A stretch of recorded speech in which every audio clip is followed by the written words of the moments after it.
Un occhio più attento e malizioso intuisce già dalla copertina di questo video di cosa possa parlare questa graphic novel intitolata Come conigli.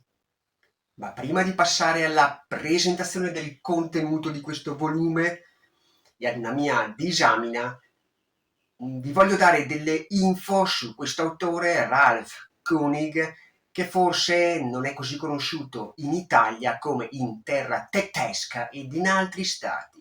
Koenig, gay dichiarato, è un fumettista per l'appunto tedesco a tema LGBTQ+, autore di una gran quantità di opere satiriche che hanno avuto un gran successo a livello internazionale, a prescindere dall'orientamento sessuale, grazie ai suoi personaggi ironici e profondi e allo stesso tempo divertenti.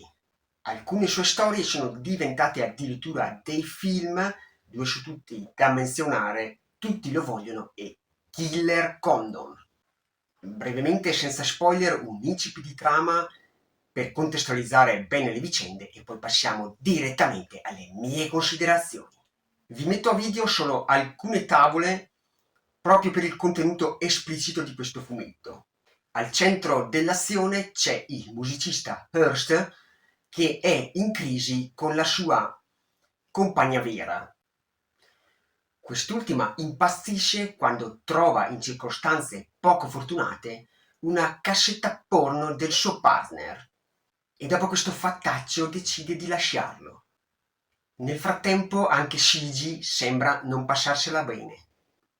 È gay, è un ex compagno di scuola di Hearst, anche lui si è appena lasciato con il suo amante, rifugiandosi in notti di sesso occasionale. L'approccio di Shiji al porno e alla sessualità è così aperto che anche lo stesso Hearst si lascia andare finalmente ai suoi istinti primordiali, lasciando da parte quei tabù mal visti da Vera e puntini, puntini, puntini. Se in molte sue opere Koenig fa ridere in modo intelligente e mai dispregiativo sui problemi dei gay, questa volta anche i gay possono ridere degli stessi etero.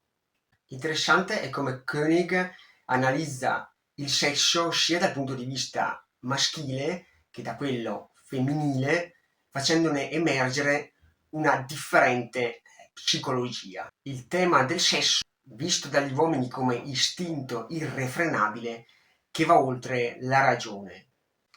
Questo porta l'uomo a degenerare in capre arrapate che pensano solamente con il pisello invece che col cervello. Ogni azione è spinta solamente dal fattore sesso. Per la donna invece vi è più un'attrazione cerebrale che va oltre la sfera sessuale. Differenze emergono anche dal modo in cui il sesso emerge nei discorsi fatti dagli uomini e nei discorsi fatti dalle donne. Come è diverso l'atteggiamento in pubblico di entrambi i sessi.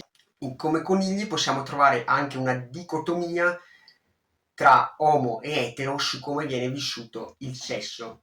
Koenig ci mostra la sua prospettiva sulle relazioni eterosessuali, in quanto lui è omosessuale, attraverso il personaggio del gay Shiji, che con i suoi discorsi descrive perfettamente la vita quotidiana degli etero ed il loro punto di vista.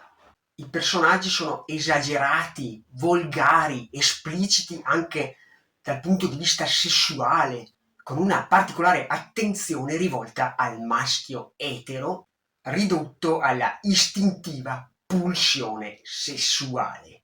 Questa esagerazione nel fumetto racchiude a ben guardare un fondo di verità da non sottovalutare.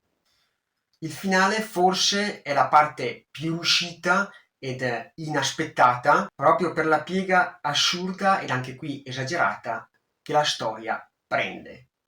Passando al disegno, i personaggi anche qui sono disegnati in modo caricaturato, come mi è capitato di vedere in molte altre graphic novel, ed i fondali sono ridotti al minimo necessario perché proprio qua si dà risalto ai dialoghi e di conseguenza ai primi piani. In conclusione, un fumetto da provare, se lo trovate, proprio per scoprire un autore decisamente sopra le righe, che credo sappia unire molto bene la commedia ironica ad una buona dose di erotismo, anche esplicito, ad una bella critica sociale. Lo consiglio anche perché noi occidentali siamo più abituati a vedere queste tematiche in un fumetto orientale, in un manga, ed è interessante capire come queste siano affrontate, viste anche con gli occhi di uno scrittore più vicino alla nostra cultura. Siamo giunti alla conclusione anche di questo video. Se ti è piaciuto, mi raccomando, un bel commentino, pollicione e iscrizione che a me fa sempre piacere. Ciao cari!